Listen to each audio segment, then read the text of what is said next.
या ईसाई धर्म में यह कहा जाता है कि अपनी मृत्यु के 3 दिन बाद ईसा मसीह फिर से जीवित हो गए थे और इसके 40 दिन बाद वो स्वर्ग में चले गए थे।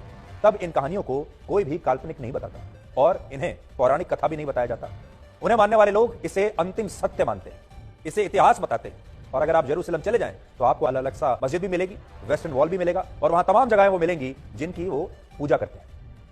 लेकिन जब हिंदू धर्म में भगवान राम और भगवान कृष्ण के अस्तित्व की बात की जाती है तो उनके जन्म को एक पौराणिक कथा बताकर यह कहा जाता है कि भगवान राम और भगवान कृष्ण असल में थे ही नहीं। तो आपने सुना कि ये सुधीर चौधरी जो कि एक भारतीय पत्रकार है, एंकर है, वो क्या बोल रहे हैं।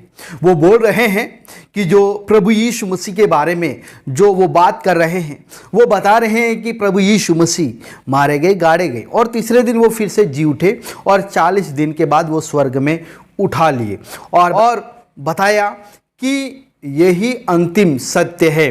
और इस प्रकार से उन्होंने जो कहा है आपने वीडियोस में देखा है। इनको कोई पौराणिक क्यों नहीं बोलता है या इनको कोई कहानी क्यों नहीं बोलता है।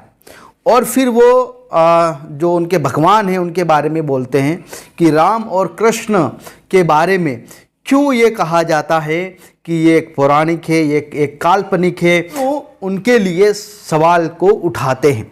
इस प्रकार से ये एंकर या मीडिया ने जो बताया है, तो आप सभी लोग जानते हैं क्योंकि इजराइल और हमास के बीच में युद्ध हो रहा है, इसलिए काफ़ी जो मीडिया वाले हैं वो वहाँ जा जाकर ये कवरेज को दिखा रहे हैं। इसलिए उनकी जो बातों से लग रहा है कि वो इस सत्य को स्वीकार करने के लिए तैयार नहीं है। प्रियो, यही सत्य है क्योंकि यीशु मसीह मारे गए, गाड़े गए और तीसरे दिन फिर से जी उठे और फिर स्वर्ग में उठा लिए गए और फिर से आने वाला भी है।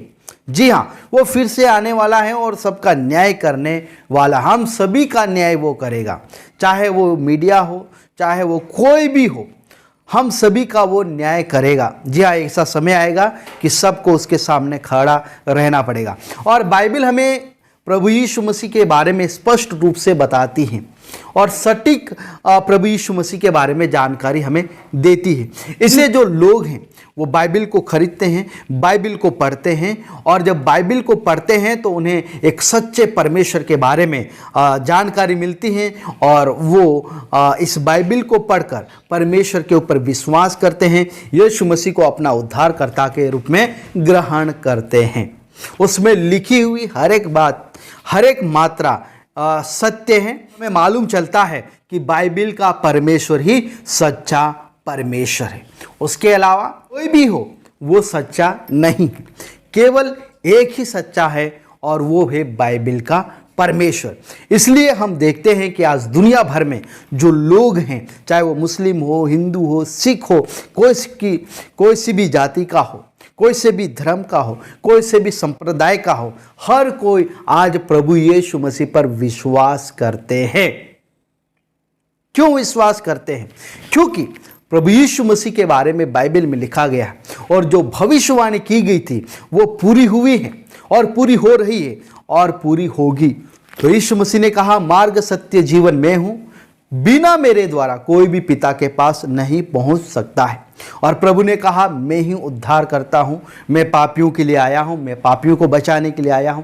और प्रभु ने ये वायदा दिया है, जहां मैं रहूंगा वहां तुम भी रहोगे, मैं वापस आऊंगा और तुमको ले जाऊंगा। जी हाँ, यही सत्य है। जो प्रभु यीशु मसीह मारे गए हैं, गाड़े गए हैं, तीसरे दिन जिंदा हो गए हैं, फिर स्वर्ग में उठा लिए गए हैं और हमारी एक अंतिम आशा ये है कि प्रभु फिर से आने वाले हैं। यीशु मसीह का सेकंड कमिंग होगा और उसके साथ हम हमेशा हमेशा के लिए प्रभु के साथ रहेंगे। ये हमारी आशा है और यही सत्य है। Praise the Lord, hallelujah. और जो बाइबल में जो भी लिखा गया है, बाइबल में जितने भी उत्पत्ति से लेकर प्रकाशित वाक्य में जितना भी वचन लिखा गया है, ये कोई मनुष्य के द्वारा लिखा गया नहीं है, परमेश्वर की प्रेरणा के द्वारा लिखा गया है। इसलिए आज दुनिया में सबसे ज़्यादा खरीदी जाने वाली, सबसे ज़्यादा पढ़ी जाने वाली जो कोई धार्मिक किताब है तो वो है बाइबल, पवित्र बाइबल। Praise the Lord. कई लोग आज बाइबल को पढ़कर विश्वास में आया है। कई लोगों के जीवन में परमेश्वर ने काम किया है और विश्वास में आया है। तो आप सभी को जय मसीह की। Praise the Lord.